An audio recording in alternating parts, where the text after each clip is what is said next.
Chapter 23. Of what befell Don Quixote in the Sierra Morena, which was one of the rarest adventures related in this veracious history. Seeing himself served in this way, Don Quixote said to his squire, "I have always heard it said, Sancho, that to do good to boors is to throw water into the sea.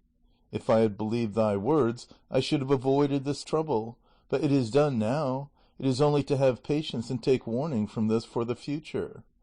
"Your worship will take warning as much as I am a Turk," returned Sancho; "but as you say, this mischief might have been avoided if you had believed me now, and a still greater one will be avoided. For I tell you chivalry is of no account with the Holy Brotherhood, and they don't care two maravedis for all the knights errant in the world. And I can tell you, I fancy I hear their arrows whistling past my ears this minute."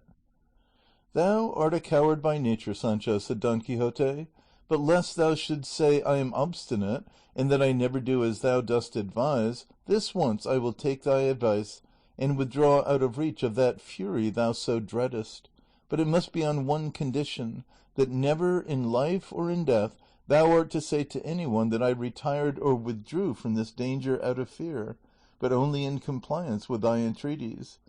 For if thou sayest otherwise, thou wilt lie therein, and from this time to that, and from that to this, I give thee the lie, and say thou answer me not again; for at the mere thought that I am withdrawing or retiring from any danger, above all from this, which does seem to carry some little shadow of fear with it, I am ready to take my stand here and wait alone, not only that holy brotherhood you talk of and dread, but the brothers of the 12 tribes of Israel, and the 7 Maccabees, and Castor and Pollux, and all the brothers and brotherhoods in the world."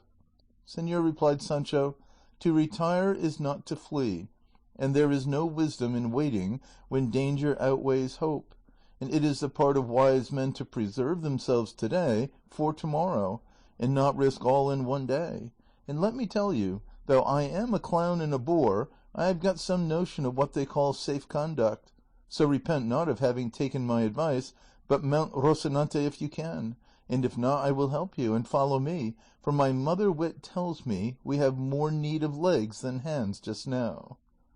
Don Quixote mounted without replying, and, Sancho leading the way on his ass, they entered the side of the Sierra Morena, which was close by, as it was Sancho's design to cross it entirely and come out again at El Viso or Almodovar del Campo, and hide for some days among its crags, so as to escape the search of the brotherhood should they come to look for them. He was encouraged in this by perceiving that the stock of provisions carried by the ass had come safe out of the fray with the galley slaves, a circumstance that he regarded as a miracle, seeing how they pillaged and ransacked. That night they reached the very heart of the Sierra Morena, where it seemed prudent to Sancho to pass the night and even some days, at least as many as the stores he carried might last, and so they encamped between 2 rocks and among some cork trees.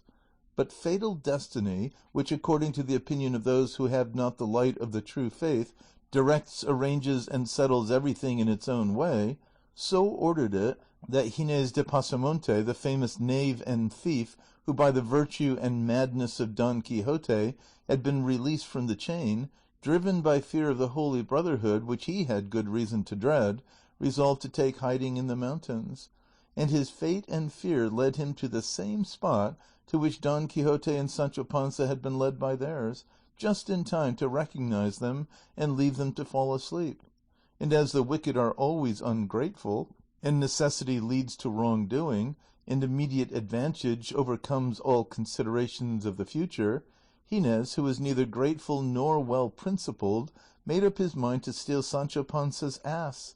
not troubling himself about Rocinante, as being a prize that was no good either to pledge or sell. While Sancho slept he stole his ass, and before day dawned he was far out of reach. Aurora made her appearance bringing gladness to the earth, but sadness to Sancho Panza, for he found that his Dapple was missing, and seeing himself bereft of him, he began the saddest and most doleful lament in the world, so loud that Don Quixote awoke at his exclamations and heard him saying, "O son of my bowels, born in my very house, my children's plaything, my wife's joy, the envy of my neighbors, relief of my burdens, and lastly, half supporter of myself, for with the 26 maravedis thou didst earn me daily, I met half my charges. Don Quixote, when he heard the lament and learned the cause, consoled Sancho with the best arguments he could, entreating him to be patient, and promising to give him a letter of exchange, ordering 3 out of 5 ass-colts that he had at home to be given to him. Sancho took comfort at this, dried his tears, suppressed his sobs, and returned thanks for the kindness shown him by Don Quixote. He on his part was rejoiced to the heart on entering the mountains, as they seemed to him to be just the place for the adventures he was in quest of. They brought back to his memory the marvellous adventures that had befallen knights errant in like solitudes and wilds, and he went along reflecting on these things, so absorbed and carried away by them that he had no thought for anything else. Nor had Sancho any other care, now that he fancied he was travelling in a safe quarter, than to satisfy his appetite with such remains as were left of the clerical spoils. And so he marched behind his master, laden with what Dapple used to carry, emptying the sack and packing his paunch, and so long as he could go that way he would not have given a farthing to meet with another adventure. While so engaged he raised his eyes and saw that his master had halted, and was trying with the point of his pike to lift some bulky object that lay upon the ground,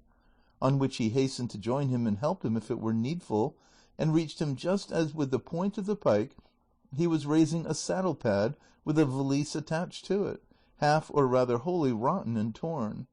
But so heavy were they that Sancho had to help to take them up, and his master directed him to see what the valise contained. Sancho did so with great alacrity, and though the valise was secured by a chain and padlock, from its torn and rotten condition he was able to see its contents, which were 4 shirts of fine holland, and other articles of linen no less curious than clean.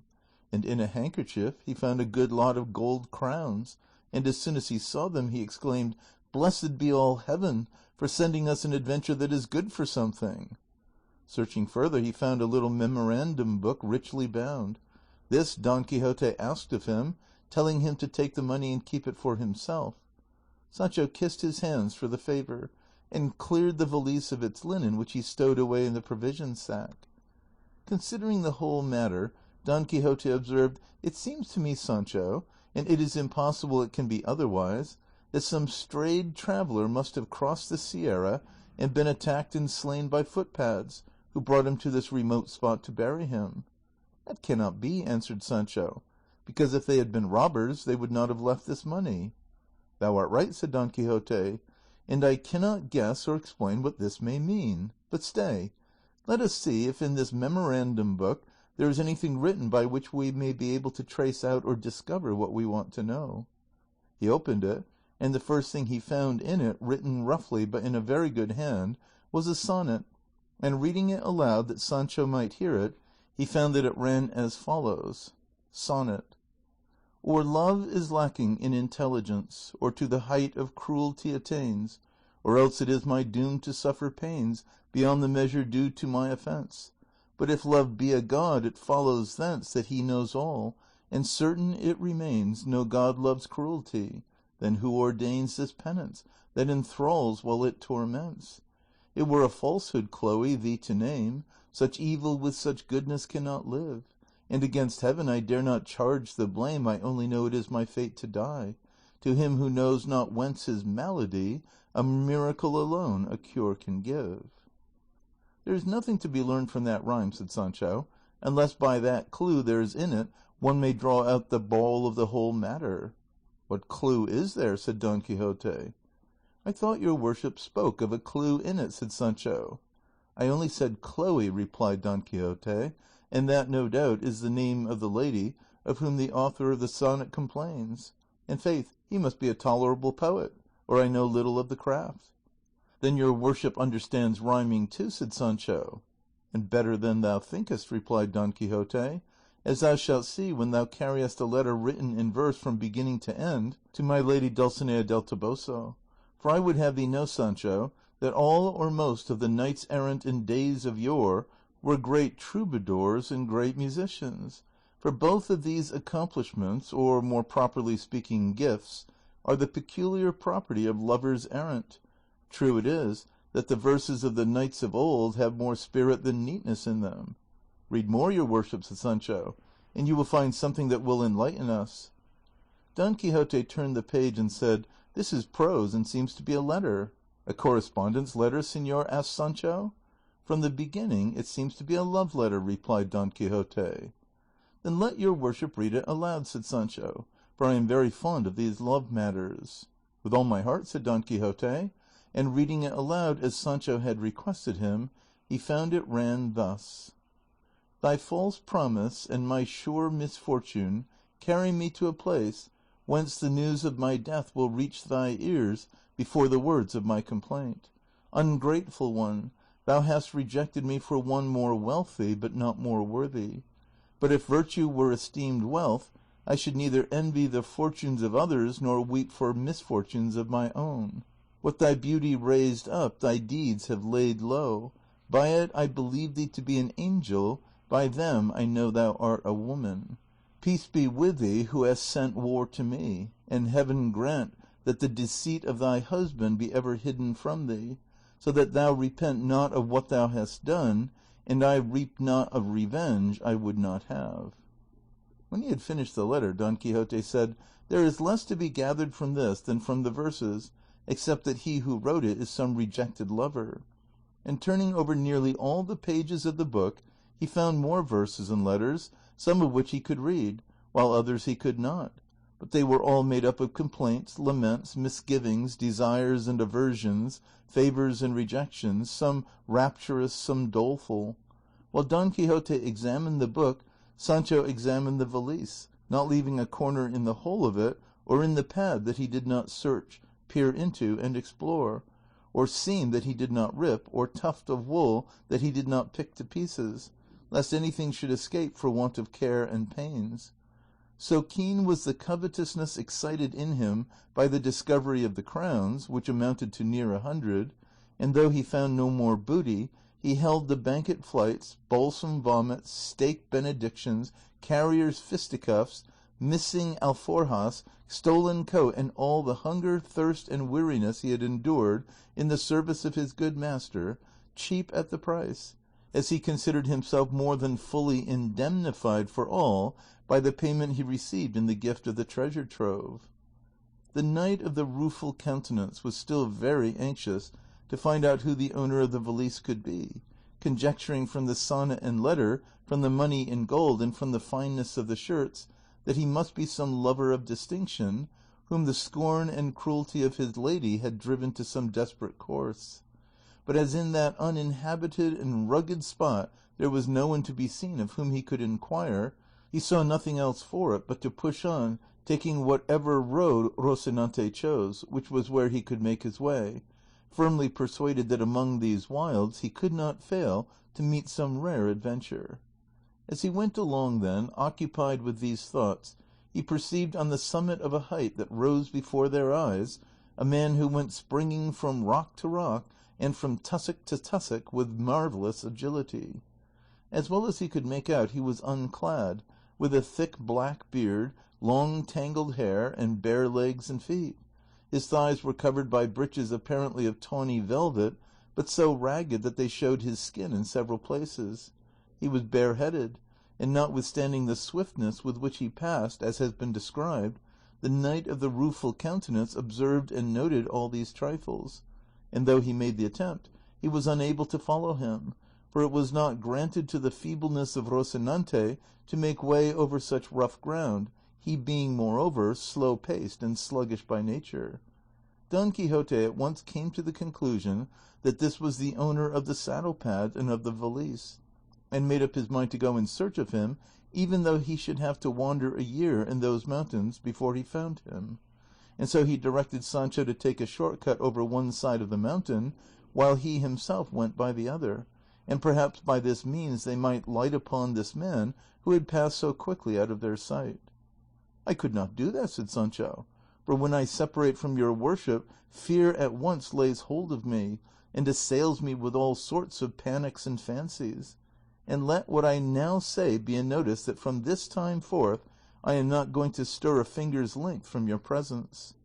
"It shall be so," said he of the rueful countenance, "and I am very glad that thou art willing to rely on my courage, which will never fail thee, even though the soul in thy body fail thee. So come on now behind me slowly, as well as thou canst, and make lanterns of thine eyes. Let us make the circuit of this ridge. Perhaps we shall light upon this man that we saw, who no doubt is no other than the owner of what we found." To which Sancho made answer, "Far better would it be not to look for him, for if we find him, and he happens to be the owner of the money, it is plain I must restore it. It would be better, therefore, that without taking this needless trouble I should keep possession of it until in some other less meddlesome and officious way the real owner may be discovered, and perhaps that will be when I shall have spent it, and then the king will hold me harmless." "Thou art wrong there, Sancho," said Don Quixote, "for now that we have a suspicion who the owner is, and have him almost before us, we are bound to seek him and make restitution; and if we do not seek him, the strong suspicion we have as to his being the owner makes us as guilty as if he were so. And so, friend Sancho, let not our search for him give thee any uneasiness, for if we find him it will relieve mine." And so saying he gave Rocinante the spur, and Sancho followed him on foot and loaded, thanks to Ginesillo de Pasamonte, and after having partly made the circuit of the mountain, they found lying in a ravine, dead and half devoured by dogs and pecked by crows, a mule saddled and bridled, all which still further strengthened their suspicion that he who had fled was the owner of the mule and the saddle pad. As they stood looking at it, they heard a whistle like that of a shepherd watching his flock, and suddenly on their left there appeared a great number of goats, and behind them on the summit of the mountain the goatherd in charge of them, a man advanced in years. Don Quixote called aloud to him and begged him to come down to where they stood. He shouted in return, asking what had brought them to that spot, seldom or never trodden except by the feet of goats, or of the wolves and other wild beasts that roamed around. Sancho in return bade him come down, and they would explain all to him.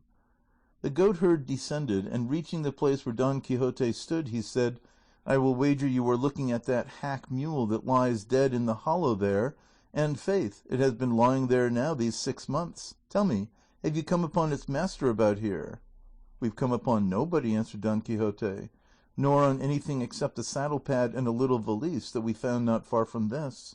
"I found it too," said the goatherd, "but I would not lift it nor go near it, for fear of some ill luck or being charged with theft, for the devil is crafty, and things rise up under one's feet to make one stumble and fall without knowing why or wherefore."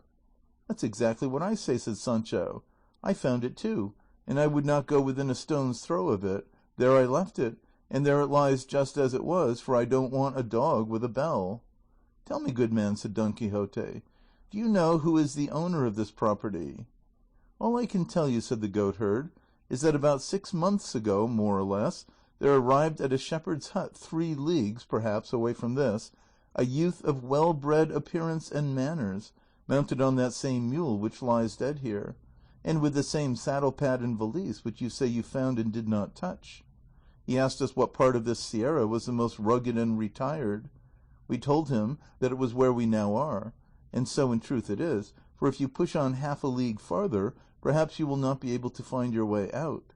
And I am wondering how you have managed to come here, for there is no road or path that leads to this spot. I say then that on hearing our answer the youth turned about and made for the place we pointed out to him, leaving us all charmed with his good looks and wondering at his question and the haste with which we saw him depart in the direction of the sierra. And after that we saw him no more, until some days afterwards he crossed the path of one of our shepherds, and without saying a word to him came up to him and gave him several cuffs and kicks, and then turned to the ass with our provisions and took all the bread and cheese it carried, and having done this made off back again into the sierra with extraordinary swiftness. When some of us goatherds learned this, we went in search of him for about 2 days through the most remote portion of this sierra, at the end of which we found him lodged in the hollow of a large thick cork tree. He came out to meet us with great gentleness, with his dress now torn and his face so disfigured and burned by the sun that we hardly recognized him, but that his clothes, though torn, convinced us, from the recollection we had of them, that he was the person we were looking for. He saluted us courteously, and in a few well-spoken words he told us not to wonder at seeing him going about in this guise, as it was binding upon him in order that he might work out a penance which for his many sins had been imposed upon him.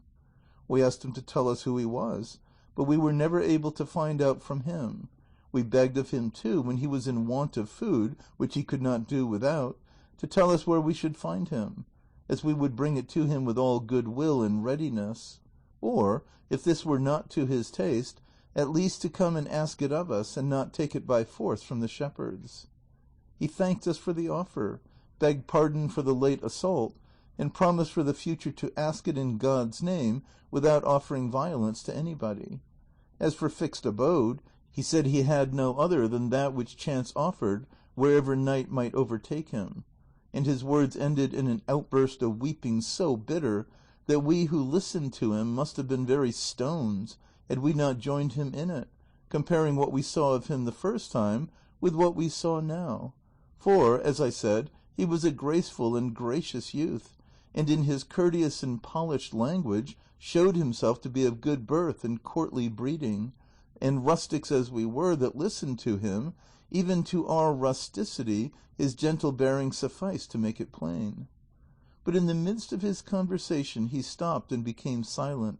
keeping his eyes fixed upon the ground for some time, during which we stood still waiting anxiously to see what would come of this abstraction,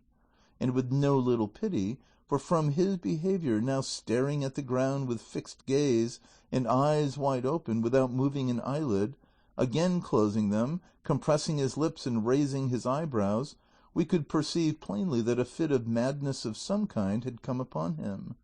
and before long he showed that what we imagined was the truth, for he arose in a fury from the ground where he had thrown himself, and attacked the first he found near him with such rage and fierceness that if we had not dragged him off him he would have beaten or bitten him to death, all the while exclaiming, "O faithless Fernando, here, here shalt thou pay the penalty of the wrong thou hast done me. These hands shall tear out that heart of thine, abode and dwelling of all iniquity, but of deceit and fraud above all." And to these he added other words, all, in effect, upbraiding this Fernando and charging him with treachery and faithlessness. We forced him to release his hold with no little difficulty, and without another word he left us, and rushing off plunged in among these brakes and brambles, so as to make it impossible for us to follow him. From this we suppose that madness comes upon him from time to time, and that some one called Fernando must have done him a wrong of a grievous nature, such as the condition to which it had brought him seemed to show. All this has been since then confirmed on those occasions, and they have been many, on which he has crossed our path, at one time to beg the shepherds to give him some of the food they carry, at another to take it from them by force. For when there is a fit of madness upon him, even though the shepherds offer it freely, he will not accept it, but snatches it from them by dint of blows. But when he is in his senses, he begs it for the love of God, courteously and civilly, and receives it with many thanks and not a few tears. And to tell you the truth, sirs, continued the goatherd, it was yesterday that we resolved, I and 4 of the lads, 2 of them our servants and the other 2 friends of mine, to go in search of him until we find him, and when we do, to take him, whether by force or of his own consent, to the town of Almodovar, which is 8 leagues from this, and there strive to cure him, if indeed his malady admits of a cure, or learn when he is in his senses who he is, and if he has relatives to whom we may give notice of his misfortune. This, sirs, is all I can say in answer to what you have asked me, and be sure that the owner of the articles you found is he whom you saw pass by with such nimbleness and so naked. For Don Quixote had already described how he had seen the man go bounding along the mountain-side, and he was now filled with amazement at what he heard from the goatherd, and more eager than ever to discover who the unhappy madman was,